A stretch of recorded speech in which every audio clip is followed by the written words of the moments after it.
नमस्कार दोस्तों, कैसे हैं आप लोग। केंद्र ने यानी मोदी सरकार ने केजरीवाल का खेल कर दिया है। जी हाँ, लोकसभा में तो ये तय है कि दिल्ली सरकार अधिनियम संशोधन बिल 2023 तो पास होना तय है, लेकिन अब राज्यसभा में भी पास होने के लिए सरकार ने आंकड़ों का जुगाड़ कर लिया है। लगातार केजरीवाल और विपक्षी दल ये मान कर चल रहे थे कि राज्यसभा में इस बिल को गिरा देंगे, लेकिन आंकड़ों के बाजीगर कहे जाने वाले मोदी ने यहाँ भी केजरीवाल को चारों खाने चित कर दिया है। आप हमारे इस वीडियो को देखते रहिए, क्योंकि हम बहुत डिटेलिंग में इसमें आपको बताने जा रहे हैं कि कैसे कैसे क्या हो रहा है। कल राज्यसभा में क्या होगा ये हम आज आपको पहले ही बता रहे हैं, क्योंकि हमारे पास पुख्ता जानकारी है कि राज्यसभा में भी इस बिल को पास कराने के लिए सरकार के पास पर्याप्त आंकड़े हैं, यानी बहुमत से भी ज़्यादा आंकड़ा है। और मैं इसलिए ये बात कह रहा हूँ क्योंकि राज्यसभा टेलीविज़न में मैंने काम किया है और मुझे वहाँ की कार्यशैली और आंकड़ों के बाजीगरी के बारे में बहुत अच्छी तरह से पता है। कई सूत्र भी हैं हमारे अलग अलग पार्टियों में, जिसके आधार पर हम ये बता रहे हैं कि राज्यसभा में केजरीवाल का खेल हो गया है। अब लोकसभा के साथ साथ राज्यसभा में भी इस बिल को पास होने में सरकार के सामने कोई दिक्कत नहीं है। तो अब चलिए बिना देर किए आपको बताते हैं कि आंकड़ों का खेल क्या है और इस समीकरण को समझते हैं। बस आप इस वीडियो को देखते रहिए। सबसे पहले आप ये जान लीजिए कि लोकसभा में बीजेपी के 301 सांसद हैं, लिहाजा वहाँ किसी भी बिल को पारित कराने में सरकार को कोई दिक्कत नहीं होगी। विधेयक को पारित कराने में जब विधेयक पारित हो जाता है तो वो बिल बन जाता है। लेकिन राज्यसभा में क्या है कि एनडीए के सांसदों को पूरी तरह से मिला भी लें तो वो बहुमत के आंकड़े को किसी भी विधेयक को पास कराने के लिए वो उनके पास नहीं है। लिहाजा इस आधार पर इंडिया यानी INDIA और केजरीवाल दोनों ये पक्की तरह से कह रहे थे कि राज्यसभा में वो इस बिल को गिरा देंगे। लेकिन इन सब के बीच आंकड़ों के बाजीगर और समर्थन जुटाने में माहिर प्रधानमंत्री नरेंद्र मोदी ने एक बड़ा खेल कर दिया। और वो बड़ा खेल क्या है हम आपको वन बाय वन समझाएंगे इस वीडियो में। और इसको जानना भी जरूरी है, क्योंकि यह विधेयक जो है वो काफ़ी सुर्खियों में है, चर्चा में है, और हर आम आदमी इस विधेयक की चर्चा करता है, क्योंकि एक बड़ा लंबा विवाद रहा है। उस विवाद के बारे में भी आपको हम बताएंगे क्या है। तो अब जब एनडीए और केजरीवाल को ये लगा कि भाई अब तो राज्यसभा में ये बिल वो गिरा देंगे, बड़ा निश्चिंत थे वो। लेकिन दोस्तों अब खेल यहीं से शुरू होता है।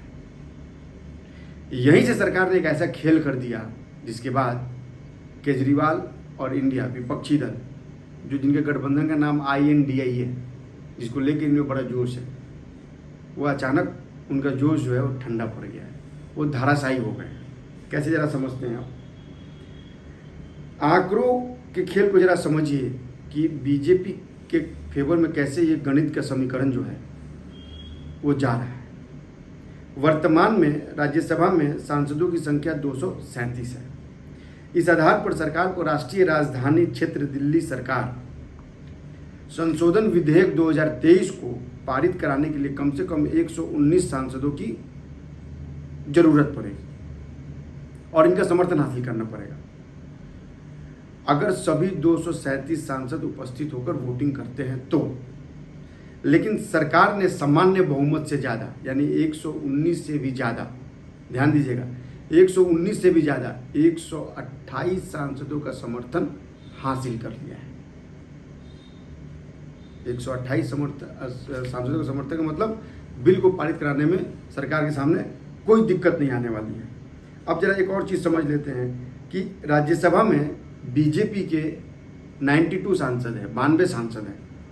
एनडीए गठबंधन में शामिल AIADMK के 4, Assam Gana Parishad, Mizoram national front, NPP, PMK, RPI और UPPL के एक सदस्य को मिलाकर यह आंकड़ा 103 तक पहुंच जाता है। भाजपा को एक निर्दलीय और 5 मनोनीत सदस्यों का भी समर्थन मिलने की उम्मीद है। भाजपा को NCP अजित पवार के गुट के राज्यसभा सांसद प्रफुल्ल पटेल का भी साथ मिलना तय माना जा रहा है।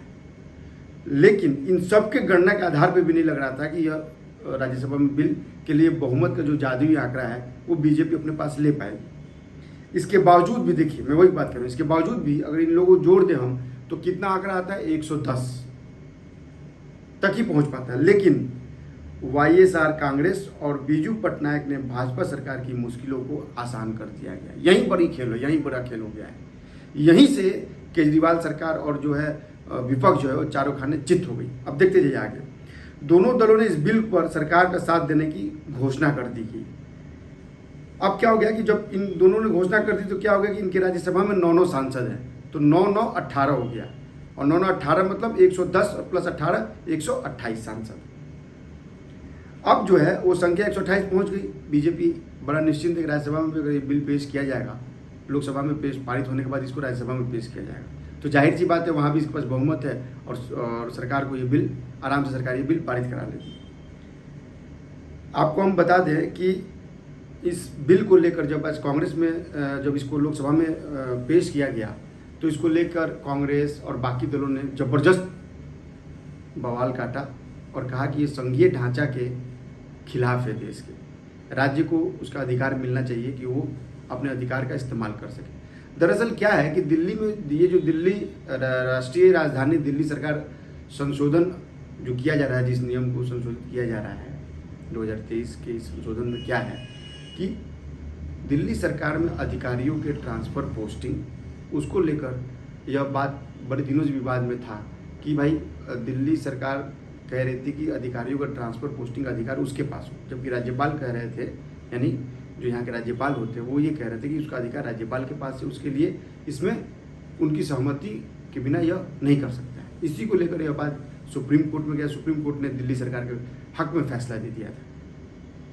और उस फैसले को करने के लिए सरकार ने एक अध्यादेश लाया कि नहीं, हम इस अध्यादेश के जरिए सुप्रीम कोर्ट के फैसले को पलट देंगे, और उसने पलट दिया। और अध्यादेश लाने के 6 महीने बाद दोनों सदनों में इस विधेयक को पारित कराना पड़ता है ताकि वो बिल बन जाए। तो ये तय मानिए जो हम आपको आज बता रहे हैं वो कल राज्यसभा में होने वाला है। इसलिए आप ये मान के चलिए कि राज्यसभा में भी सरकार को इस बिल को पारित कराने में कोई दिक्कत नहीं होगी। आप हमारे वीडियो को लाइक कीजिए, सब्सक्राइब कीजिए और शेयर कीजिए, क्योंकि यह वीडियो देखना बेहद जरूरी है और ये जानना भी बेहद जरूरी है कि आंकड़ों का खेल क्या है। हम और भी अपडेट आपको लगातार इस पर देते रहेंगे। नमस्कार।